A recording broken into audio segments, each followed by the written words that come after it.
November 13, 2011, we're looking at new images from space weather. Now this is on the southeast corner of the sun. It says solar forms all over the world are buzzing with sun astronomers proclaiming this to be the biggest prominence that many of them have ever witnessed. Remarkably, though, this is not the biggest thing, and I'll show you what they're talking about. Hold on.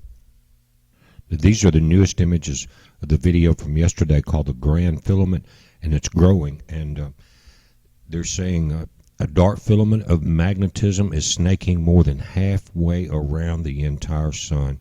From end to end, it stretches more than 1 million kilometers and are about 3 times the distance between Earth and the Moon.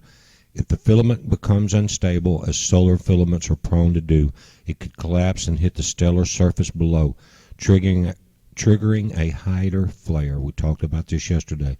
No one can say if the eruption of such a sprawling structure would be Earth-directed. But this is a huge filament. Hold on. These are the latest SOHO images. We had looked at this filament yesterday called the Grand Filament, and you can see it is becoming more Earth-directed.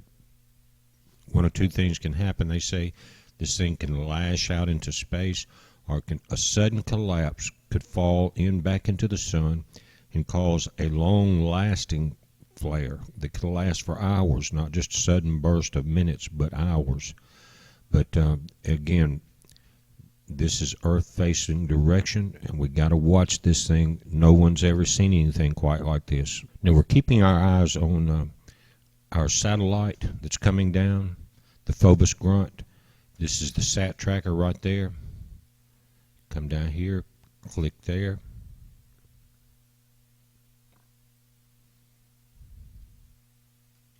It's going to bring you to your page. Make sure you're on Phobos Grunt.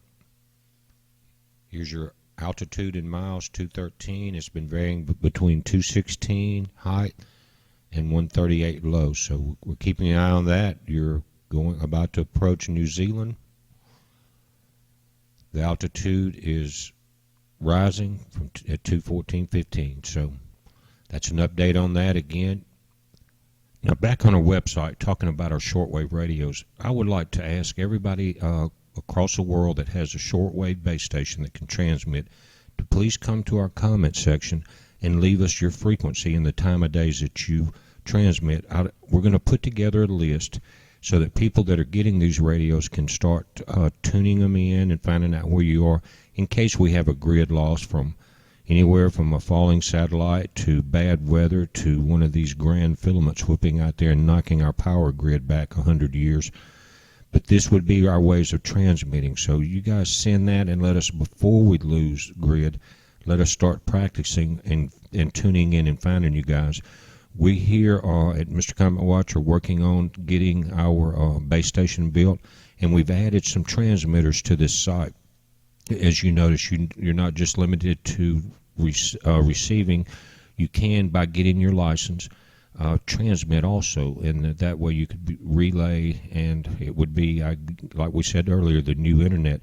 But again, you guys that have the station set up, send me your frequencies, and I want to post them. We're going to do a video on it. We're going to build a log where people can go in and find you. But we need to get that set up before we have to scramble and it's too late. I appreciate it. Y'all have a good day.